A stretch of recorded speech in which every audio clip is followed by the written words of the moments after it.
എല്ലാവർക്കും നമസ്കാരം. ഹരിയോ ഗുരുവായൂരപ്പ ശരണം. കുറച്ച് ദിവസങ്ങളായിട്ട് എനിക്ക് വീഡിയോ യൂട്യൂബിൽ അപ്ലോഡ് ചെയ്യാൻ സാധിച്ചില്ല. പ്രോഗ്രാമൊക്കെ ഉണ്ടായിരുന്നു.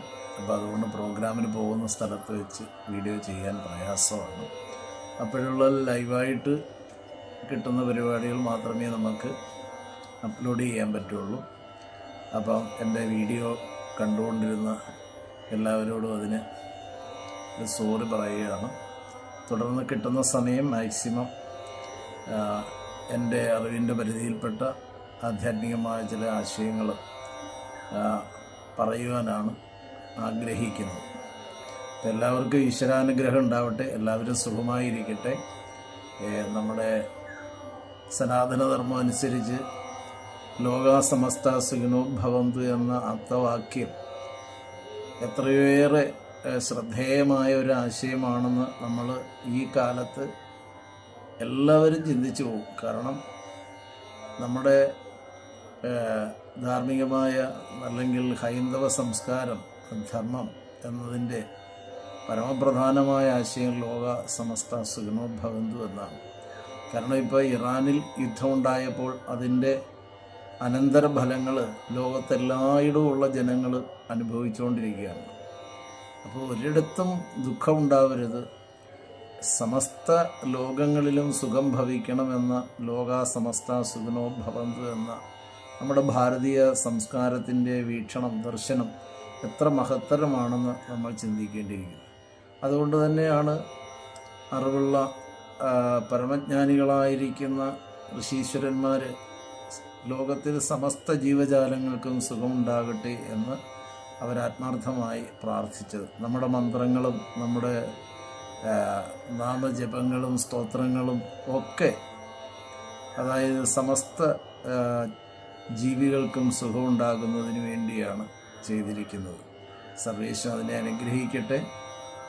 ഇത്രയും ലോക വീക്ഷണമുള്ള അല്ലെങ്കിൽ ദീർഘമായ വീക്ഷണമുള്ള ഒരു സംസ്കാരത്തിൻ്റെ ഉടമകളായി നമുക്ക് ജനിക്കുവാനും അതിൽ പ്രവർത്തിക്കുവാനും ഒക്കെ അവസരം തന്ന ഈശ്വരനോട്, ഗുരുവായൂരപ്പനോട് ഒരിക്കൽ കൂടി അദ്ദേഹത്തിൻ്റെ പാതാരവിന്ദങ്ങൾ പ്രണമിച്ചുകൊണ്ട് ഇന്ന് ഞാൻ നിങ്ങളുടെ മുന്നിലേക്ക് അവതരിപ്പിക്കുന്ന ഒരാശയം, പല യജ്ഞവേദികളിലും ചെല്ലുമ്പോൾ പല സജ്ജനങ്ങളും ചോദിക്കുന്ന ചില വളരെ വലിയ സംശയങ്ങൾ, നമ്മുടെ നിത്യജീവിതത്തിൽ പലപ്പോഴും നമ്മളൊക്കെ ആചരിക്കുന്നതും നമ്മൾ കാണുന്നതുമായ ചില ആചാരങ്ങളെക്കുറിച്ചാണെന്ന് സൂചിപ്പിക്കുന്നത്. അത് പ്രധാനമായിട്ടും നമ്മൾ പലരും ആചരിക്കുന്നതും കാണുന്നതും ഒക്കെയാണ്.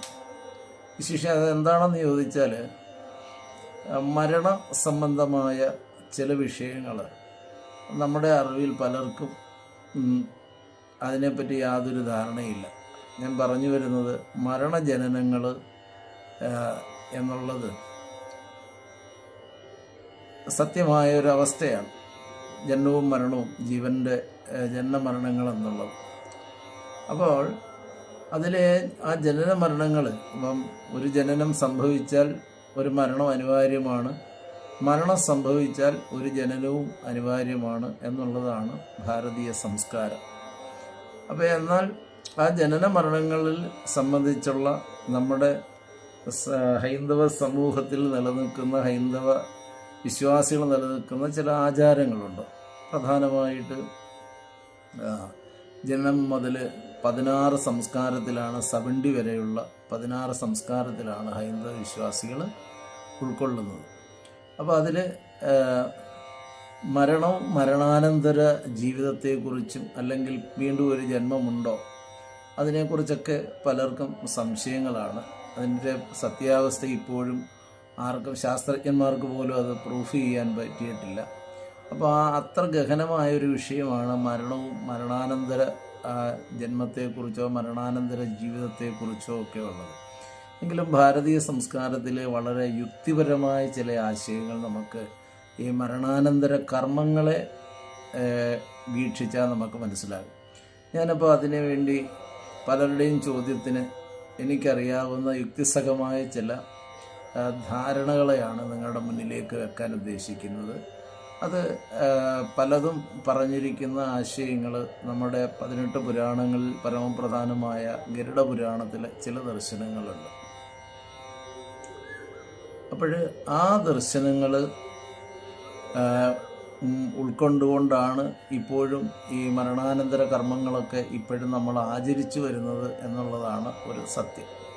അപ്പോൾ അതിൽ പുനർജന്മത്തെക്കുറിച്ചും മരണാനന്തരം ആ ജീവന് സൂക്ഷ്മ ശരീരത്തെ സ്വീകരിക്കുന്ന